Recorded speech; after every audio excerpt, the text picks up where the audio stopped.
Hi, this is Sarah Nance, and this is my Module 4 assignment. For this assignment, I sat down with the building principal at my school, Eagle Crest High School. Her name is Gwen Hansen Vigil.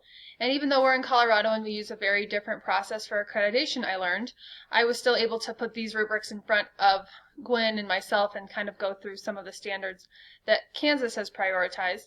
So we spent some time familiarizing ourselves with the language in the rubrics, and then we went through each of the rubrics and each of the categories and had a discussion about each of the components. And if we thought that Eagle Crest was a model school if we were in Kansas, we highlighted it in green. And then if we thought we would have been a transitioning school or we would have hit transitioning in one of the categories, I highlighted it in orange. Implementing was in red, and then no evidence, we just left blank. We were able to go through every single component together, which was a really nice opportunity for me to talk to her professionally.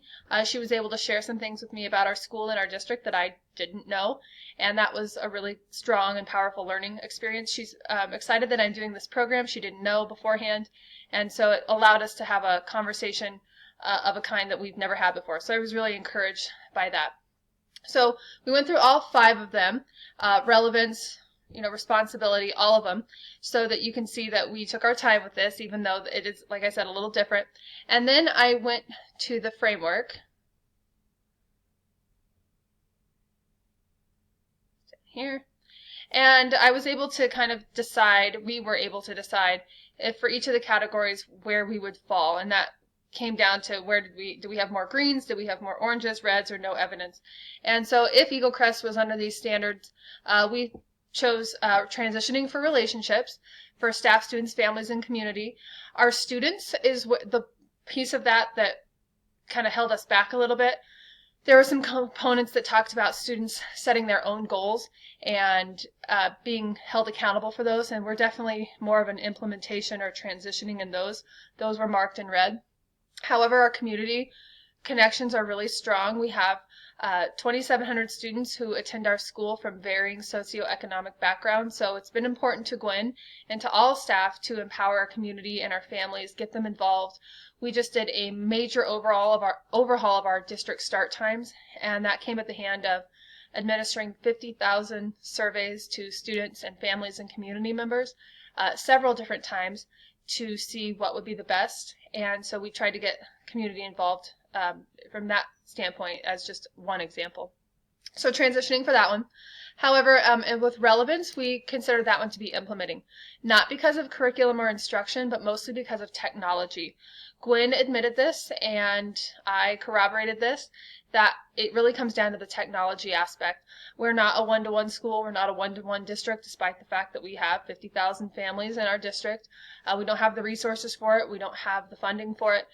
So that's definitely an area we need to improve moving forward, thinking about what our many students are going to need in the future. So because of that reason, that was implementing, because it was such a big one. Not only that, but also teacher training and availability of resources. So the PSEL standard that matches that one would be PSEL 4E, to promote the effective use of tech in the service of technology and learning. So if I were principal, what I would do is try to get those funds allocated from school board members. We have a nice chunk of money per student each year that is used for different things, of course, and that is stuff that I'm not completely aware of, and Gwen did not tell me. But that seems to be like it's in the works, but definitely something that I would put at the forefront. Also, technology is not part of our school mission statement or vision. Gwen was pretty candid about that, unfortunately. So that would be something that I would change as well, again, to match that standard. For responsive culture, we considered this one to be transitioning as well, pretty high in the nutrition and wellness and the leadership aspect from Gwen's perspective, but not modeling, perhaps. For rigor, that was the other one that we decided would be implementing. There are also some categories within that, though, that we thought were modeling. For example, professional learning and data. We have a lot of systems in place that we are for student analysis and teacher evaluation. Really strong technologically, actually, aspects to data collection, which made us in our vision modeling. Where we are implementing, however, is the career and technical ed. This upcoming year is the first year that Eagle Crest or any school in our district will be having CTE. Unfortunately, for example, just to show you that it's just starting, is that we're going to offer a 12th grade English class as part of CTE, but we had to drop it because we didn't have enough student enrollment.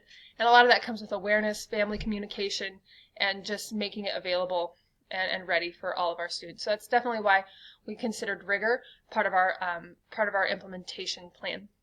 To match the PSEL standards, I chose 10A to seek to make school more effective for each student, teacher, family, and members of the community. That would be improving the school and improving the variety of opportunities that we make relevant for students. So that would be something that I would focus on as a school principal. And finally, results. We considered that when transitioning after talking about each of those aspects. The other PSEL standard that I chose was 5E, to cultivate and reinforce student engagement in school and positive student conduct. This was a part of the relationships, one that we kind of struggled with a little bit as far as the students setting their own goals. So again, if I were a principal, that would definitely be something that I would want to focus on, enhancement, goal setting, and students taking accountability for their learning and for their actions at school. Gwen Hanson-Vigil is very different from me as far as leadership style.